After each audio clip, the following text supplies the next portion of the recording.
Ant-Man and the Wasp. Quantumania has given us our first big screen look at Kang the Conqueror, Jonathan Majors, a man trapped in the quantum realm and keen to make up for lost time. It was clear after Loki Season 1 that Kang was set to play a major part in the MCU's multiverse saga. The inkling was confirmed by Kevin Feige's announcement that Avengers: The Kang Dynasty would be the penultimate film of Phase 6. Kang is a self-styled master of time. We know from Endgame that time traveling and moving through alternate universes are basically the same in the MCU, and in Kang's time-hopping dictator, the MCU has the perfect antagonist for its latest grand storyline. In preparing for Marvel's next set of TV shows and movies, in which Kang will play a big part, we thought it high time to get to know who this big threat is. Spoilers for Ant-Man and the Wasp: Quantumania ahead. The origin of Kang the Conqueror. It's difficult to distill Kang the Conqueror into a singular summary after 60 years of comic book history and multiple retcons. His origins, however, are easier to track. First appearing in 1963's Fantastic Four number 19 as Ramatut before returning a year later in Avengers number 8 as Kang the Conqueror, the villain was born Nathaniel Richards in the 30th century of Earth 6311. The descendant of Reed Richards, aka Mr. Fantastic, Kang grew bored of the peaceful, utopic Earth of the 30th century.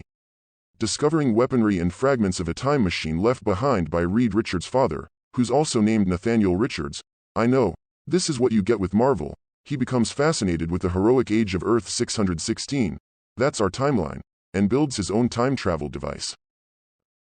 In the MCU, Kang meets other forms of himself, the Council of Kangs, first seen in Avengers number 267 and whom we meet in the post-credits of Quantumania.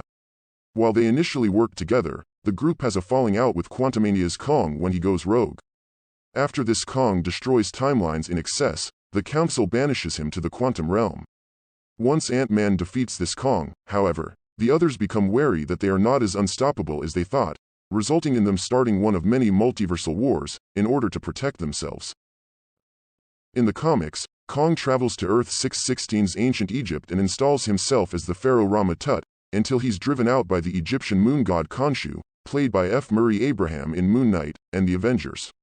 He briefly takes the moniker of Crimson Centurion before trying to jump back home, only to land in a war-torn 40th century. Finally able to flex his strategic and conquering muscles, it's here he becomes Kang the Conqueror. Interestingly, Kang doesn't possess any specific superpowers. Rather, he's able to access such a range of technology from the past and future, combining science, magic, and his genius intellect to become nigh unstoppable. Where have I seen Kang before? Of course, Quantumania isn't really our first glimpse of Kang on screen. We meet a variant at the head of the Time Variance Authority in Loki, going by the name of He Who Remains. He's the victor of a previous multiversal war and has isolated the 616 universe in what's known as the Sacred Timeline, using the TVA to nip branching timelines in the bud before they can form a multiverse. Thanks to Kang's work, there haven't been any problems with the multiverse, before the MCU's Phase 4 storyline, that is. The death of He Who Remains sets off the events of the multiverse saga proper. It directly leads to incursions and alternate realities featuring heavily in the back end of Phase 4 and into Phase 5. Wait, what's an incursion? Incursions are how universes die, as described by Reed Richards, John Krasinski, in Multiverse of Madness. The focal point of the universe in Marvel is Earth, and when two Earths from different dimensions collide, it annihilates both universes. But if one of those Earths is destroyed before the collision, then the other is saved. This is important to multiversal wars, because as much as Kang the Conqueror is trying to conquer everything, including his own variants, he's also trying to stop the destruction of his own universe. This endeavor might be what inspires multiple versions of Kang to side with the good guys. But it's also what leads to the collapse of the multiverse in the comic book storyline called Secret Wars. So we'll be seeing a lot more of Kang? Without question, Jonathan Majors is already set to appear in multiple MCU projects in the future, as different versions of Kang. Following Quantumania, there can be no doubt that Kang, Immortus, Ramatut, and Victor Timely in particular, is going to be the MCU's next saga-defining villain. How that's going to play out is uncertain, and we have to wait for more concrete details about how the rest of Phase 5 and Phase 6 will shake out. But 2001's The Kang Dynasty and the 2015 run of Secret Wars are clear inspirations for the next two phases of the MCU. It looks like Marvel is gambling on Kang to bring everything together into a similar crescendo as Infinity War and Endgame did for the initial set of films. In Jonathan Majors, the studio has the right actor to do that. But with Phase 4 being such a middling, messy dud, and Phase 5 off to a rocky start, Kang needs to start exerting some good vibes on the MCU fast.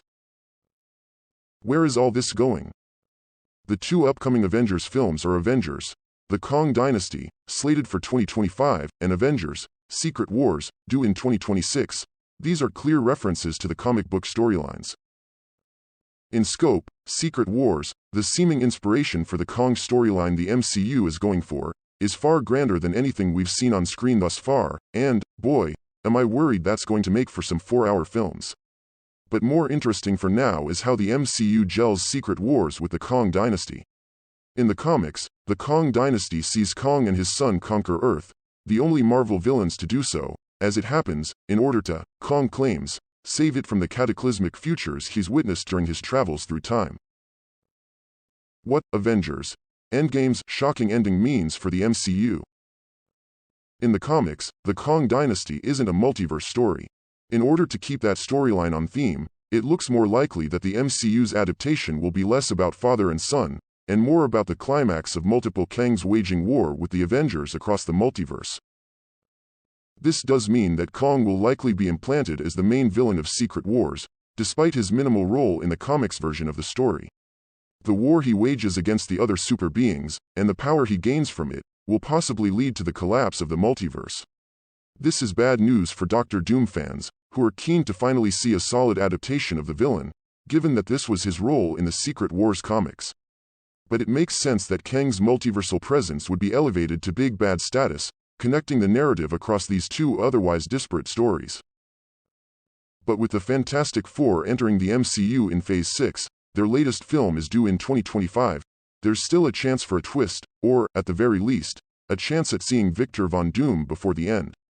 But there won't be much time before the collapse of the multiverse and the collation of the MCU back into a single, reset universe, something that feels necessary after how splintered Phase 4 was. But before that happens, Marvel may throw as many possible versions of its characters at us as possible. As Kang leads the multiverse to its destruction, we might see old favorites return one last time, multiple Spider-Men reuniting, or Ioan Gruffudd reprise his role as Reed Richards alongside the MCU's new version of the Fantastic Four. He got screwed by those other films. There is so much room for Phases 5 and 6 to be amazing, despite a rough go of things post-Endgame. Or they could be another complicated mess.